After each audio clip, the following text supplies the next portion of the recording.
Imagine leaving everything you've ever known, your home, your community, even your country, to sail across a vast, unknown ocean.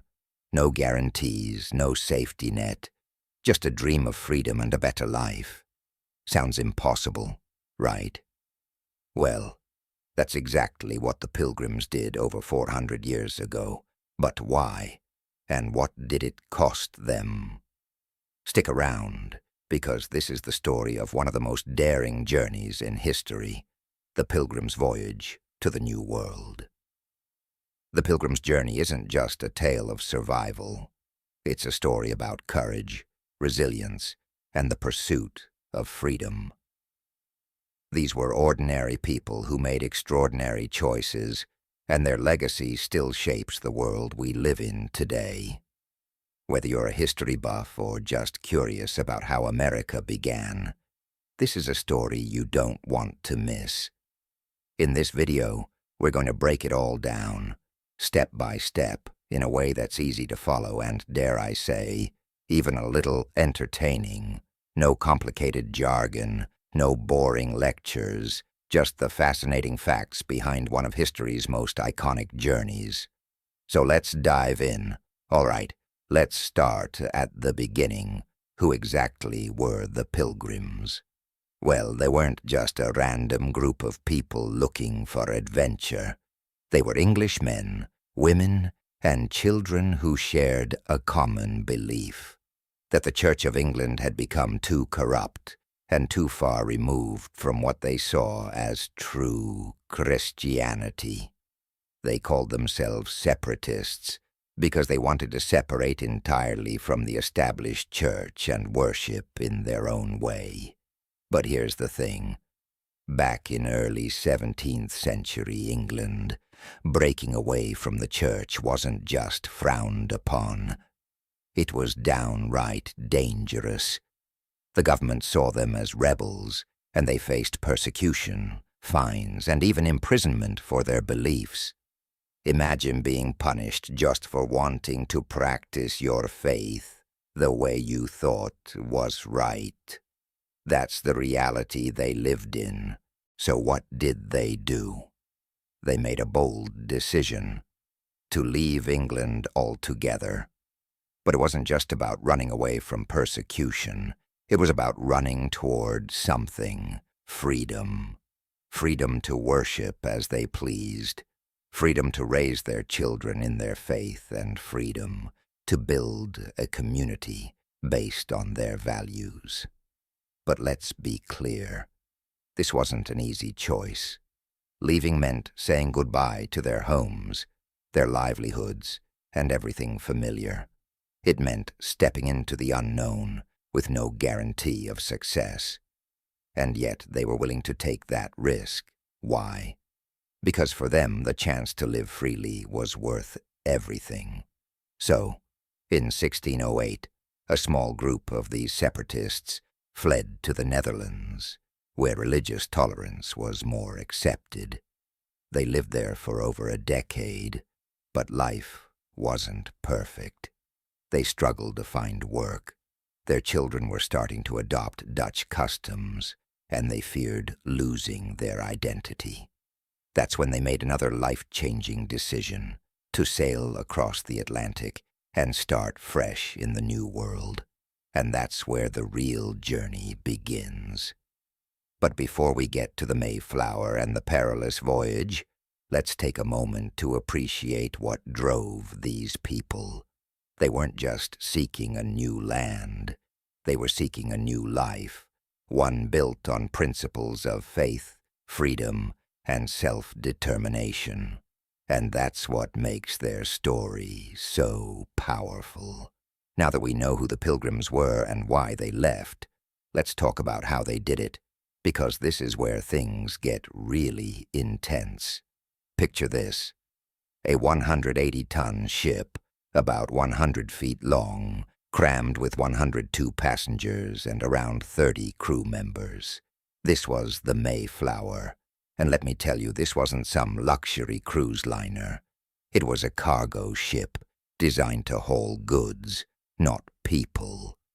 So comfort, not exactly on the menu. The journey began in September 1620, and right from the start, it was anything but smooth sailing. The Mayflower was supposed to travel with another ship, the Speedwell, but the Speedwell kept springing leaks. After 2 failed attempts to set sail, the Pilgrims had no choice but to leave it behind. That meant even more people crammed onto the Mayflower, with all their supplies and belongings. Imagine being stuck in a tiny, creaky wooden ship for weeks on end, with no privacy, no real bathrooms, and barely enough room to move. Sounds rough, doesn't it? But that was just the beginning. The Atlantic Ocean in the 17th century was no joke. Storms battered the ship, tossing it around like a toy in a bathtub. At one point, a main beam cracked, and everyone thought the ship might split in half. Can you imagine the terror? But thanks to some quick thinking and a giant iron screw they'd brought along, thank goodness for that, they managed to repair it and keep going. The conditions on board were brutal. The passengers were crammed below deck in a dark, damp space with little fresh air. Seasickness was rampant, and the smell, well, let's just say it wasn't pleasant. Food was scarce and often spoiled, and clean water was hard to come by. To make matters worse, the journey took 66 days, over 2 months of living in what must have felt like a floating prison. And it wasn't just the physical challenges. Tensions ran high. The Pilgrims were sharing the ship with strangers, people they called strangers, who didn't share their religious beliefs. Arguments broke out, and trust was hard to come by. But somehow, through all the chaos, they managed to keep going. Finally, on November 9th, 1620, after more than 2 months at sea, they spotted land. But here's the kicker. They weren't where they were supposed to be. They'd been aiming for Virginia, but strong winds and storms had pushed them hundreds of miles off course. Instead, they found themselves near Cape Cod, in what's now Massachusetts. So what did they do? They didn't turn back. They couldn't. Instead, they decided to make the best of it, and that decision would change the course of history.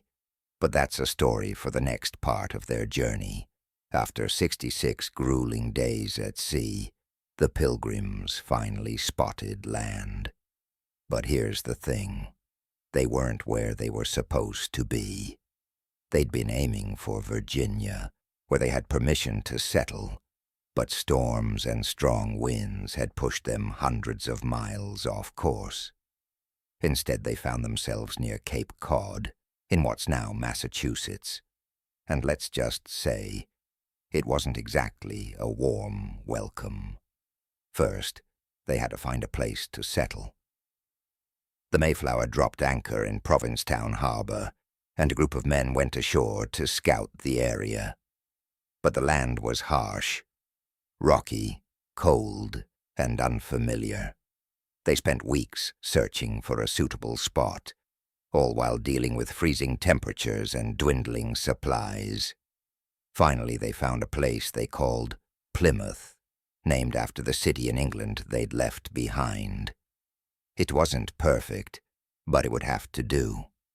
Now, let's talk about that first winter, because this is where the Pilgrim story takes a truly grim turn. Imagine arriving in a new world with almost no food, no proper shelter, and no idea how to survive in this unfamiliar environment. The Pilgrims were completely unprepared for what came next. The winter of 1620 to 1621 was brutal. The settlers were living in makeshift shelters, little more than flimsy wooden structures that offered little protection from the cold. Disease spread quickly. Scurvy, pneumonia, and other illnesses ran rampant. Food was scarce. and starvation became a real threat. At one point, they were down to just 5 healthy people who could care for the sick. By the time spring arrived, nearly half of the original 102 passengers had died. Can you imagine that? Losing almost half of your community in just a few months. It's hard to even fathom the grief and despair they must have felt. But here's the thing. Despite all the suffering, they didn't give up. They buried their dead, rebuilt their shelters, and kept going. And then something remarkable happened. In March 1621, a Native American named Samoset walked into their settlement and greeted them in English. Yes, English. He'd learned it from fishermen who'd visited the area. Samoset introduced them to Squanto, a member of the Patuxet tribe, who would become their lifeline. Squanto taught them how to plant corn, fish, and navigate the land. Without his help, it's unlikely the Pilgrims would have survived. So, while that first winter was a nightmare, it was also a turning point. The Pilgrims had faced the worst and come out the other side.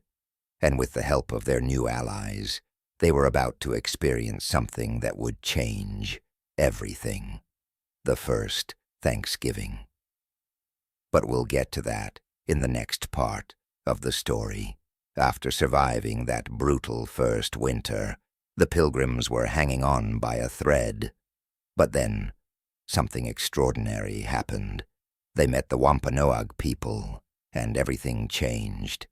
This wasn't just a chance encounter. It was a turning point that would shape the future of the Plymouth Colony. Let's start with Squanto, the man who became the Pilgrims' unlikely hero. Squanto, whose real name was Tisquantum, was a member of the Patuxet tribe, part of the Wampanoag Confederacy. He'd been kidnapped years earlier by English explorers, taken to Europe, and eventually made his way back to his homeland, only to find his entire tribe wiped out by disease. Despite this unimaginable loss, Squanto chose to help the Pilgrims. Why? Maybe it was compassion, maybe it was strategy, or maybe it was a bit of both. Whatever the reason, his knowledge saved their lives. Squanto taught the Pilgrims how to plant corn using fish as fertilizer, a technique they'd never heard of. He showed them where to fish, how to tap maple trees for sap, and which plants were safe to eat. Without his guidance, the Pilgrims might not have made it through their second year. But Squanto wasn't just a teacher. He was also a diplomat. He helped broker a peace treaty between the Pilgrims and the Wampanoag tribe, led by Chief Massasoit. This alliance was crucial. It meant the Pilgrims had allies in a land that was still very much unknown to them. By the fall of 1621, the Pilgrims had something to celebrate. Their first harvest was successful, thanks to Squanto's teachings and their own hard work. To mark the occasion, they decided to hold a feast. They invited Chief Massasoit and about 90 members of the Wampanoag tribe to join them. This wasn't just a meal. It was a symbol of gratitude and cooperation. Now let's talk about that feast, the event we now call the first Thanksgiving. It wasn't the polished, turkey-centric holiday we think of today. Back then it was a 3-day celebration filled with food, games, and camaraderie. The Pilgrims and the Wampanoag brought what they could: venison, wildfowl, fish, corn, squash, and other local foods. There's no pumpkin pie or cranberry sauce, but there was plenty of goodwill. This feast wasn't just about food. It was about survival and partnership. The Pilgrims knew they owed their lives to the Wampanoag, and the Wampanoag saw an opportunity to build a relationship with these newcomers. For a brief moment, two very different cultures came together in peace. But let's be clear, this wasn't the start of a perfect friendship. Over time, tensions would rise, and the relationship between the settlers and Native Americans would become far more complicated. But for that one moment in 1621, there was hope. Hope that two groups of people from vastly different worlds could find common ground. And that's why the first Thanksgiving matters. It's not just a story about food. It's a story about resilience, gratitude, and the power of human connection. It's a reminder that even in the darkest times, there's always something to be thankful for. The Pilgrim's journey to the New World wasn't just a story of survival. It was a story that would echo through history, shaping the very foundations of what would become the United States. So, what exactly was their legacy? Let's break it down. First and foremost, the Pilgrims are often remembered as pioneers of religious freedom. They left England because they wanted the right to worship as they pleased. And that idea, the idea that people should be free to practice their faith without fear of persecution, became a cornerstone of American values. Now it's important to note that the Pilgrims weren't exactly champions of religious tolerance for everyone. They had their own strict beliefs, and they didn't always extend the same freedoms to others. But their journey planted a seed. It sparked a conversation about freedom of conscience that would grow over time, eventually leading to the First Amendment and the separation of church and state. Then there's the Mayflower Compact. You've probably heard of it, but let's talk about why it matters. When the Pilgrims realized they were outside the jurisdiction of the Virginia Company and had no legal authority to govern themselves, they came up with a solution. They wrote their own rules. The Mayflower Compact was a simple agreement, signed by 41 men on board the ship, that established a form of self-government. It was the first time in recorded history that a group of people created their own governing document, and it set a precedent for democratic decision-making.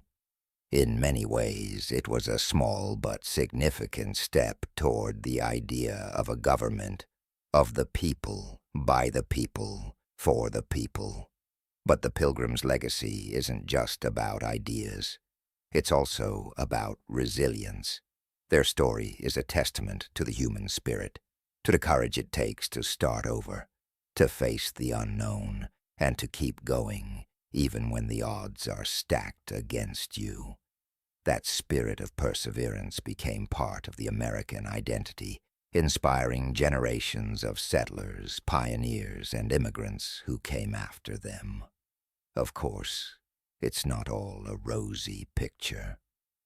The Pilgrims' arrival also marked the beginning of a painful and complicated relationship between European settlers and Native Americans.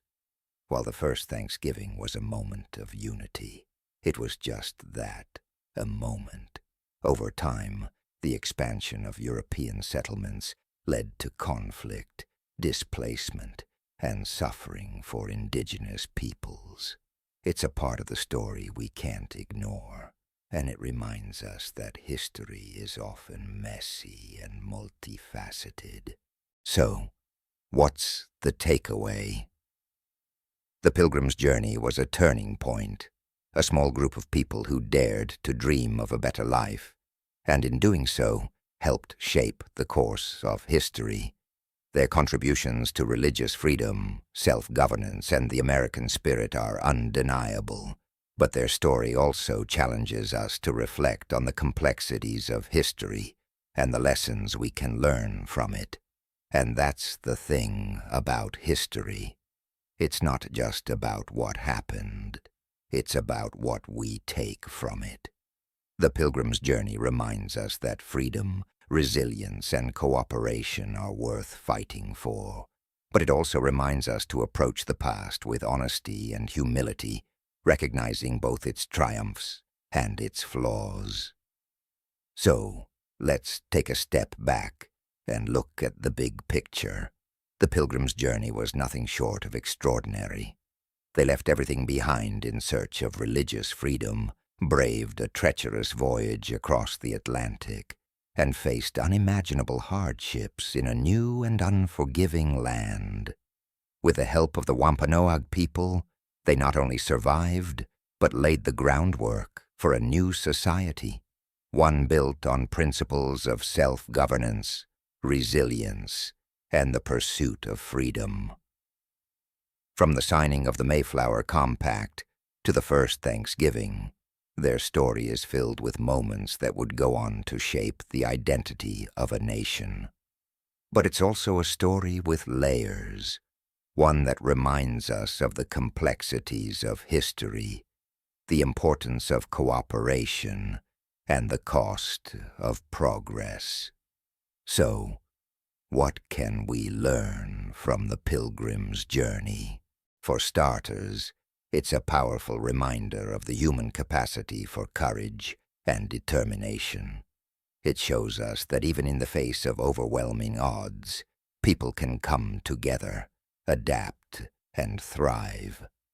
But it also challenges us to think critically about the past, to celebrate the triumphs while acknowledging the struggles and sacrifices of others, like the Wampanoag people, who played a crucial role in the Pilgrims' survival. Ultimately, the Pilgrim's story isn't just a chapter in a history book. It's a living legacy. It invites us to reflect on the values we hold dear: freedom, community, and perseverance, and to consider how we can honor those values in our own lives. So what do you think? What lessons do you take from the Pilgrim's Journey? Let me know in the comments below. I'd love to hear your thoughts. And if you enjoyed this deep dive into history, don't forget to like, share, and subscribe for more stories that bring the past to life. Thanks for watching, and I'll see you in the next video.